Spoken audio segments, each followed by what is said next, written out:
रुपया साहब आए साईं अस्सलाम वालेकुम। वालेकुम सलाम। हवाई को क्या कर वाला ने न तो बोले बदली कर इस बाबा बदली रोज ही जो टाइम आए मगर खराब बस अने कट आ डीसी साहब जे आज ये ट्रक आयो न 8 दा जो 8 बोले पगले ते बचावा हां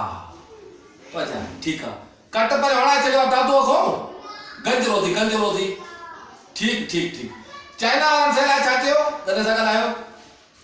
गंज मा वाह के अच्छा चाइना अमेरिका वाला सगल आयो हां जापान वाला वो बांग्लादेश सा भी गलायो सही रुचे में कसा कटे छलियो हां वो भी हां पिन्नण जो टाइम आ साई पिन्नू हां केड़ी उन क्या तू साई पीएन के त ये बस के 100 अरब के 150 अरब जी टोटल प्रॉपर्टी है ये का मिलता आप समझ सर करायो ठीक से ठीक बड़ी मेहरबानी से बड़ी मेहरबानी हम थोड़ा का खेरा खुश आयो त सही है बाबा साईं बिस्मिल्लाह ताला खुश आयो यो आवार की आया मुल्क सजो बुडो पियो आहे चक्कर में सही त चओ साईं असानो सडो गोठ बुडो पियो आहे ॾाढो पाणी आवा ताने मुड़ी अर्ज खणी आया हूं असानो थोड़ी मदद वगैरह कयो हां अद जा हो ताला कुछ कर भी न पराण दे बाबा साईं ही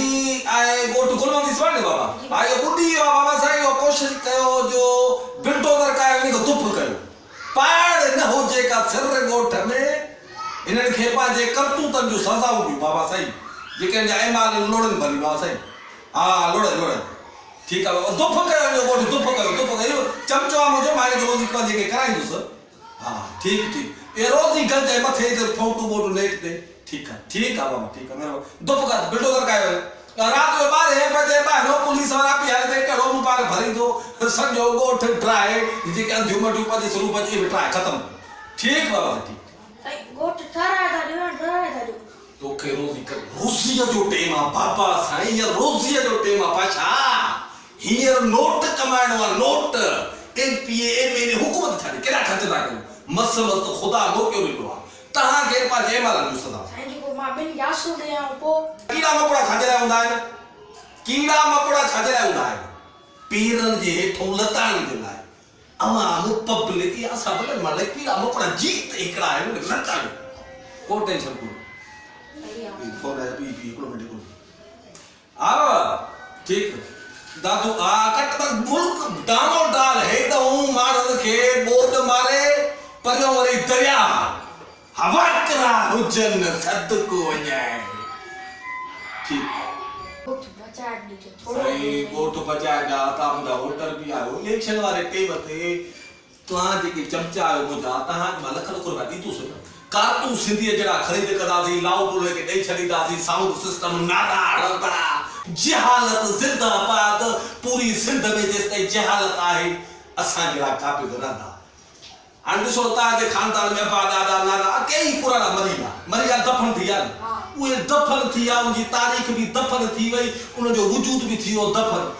सियासत में जो को मर्द हुआ वो जियंदो असा मोलन जे नालन ते सियासतू करे तहां जन जाहिल माण्हू की खरीद कंदा काने भी दे इलेक्शन जो थी पर का दिया को वठंदे न समझण की कोशिश कर मुल्क के दफन करण जो मुल्क सफा इन पाड़ मुल्क जी पटलो हुजे काशे नाहे छगड़ी रोजी करनी आ रोजी बिस्मिल्लाह किरोड़न में नस मसावा में तो या बियर खामोश फोन कर दे जी भैया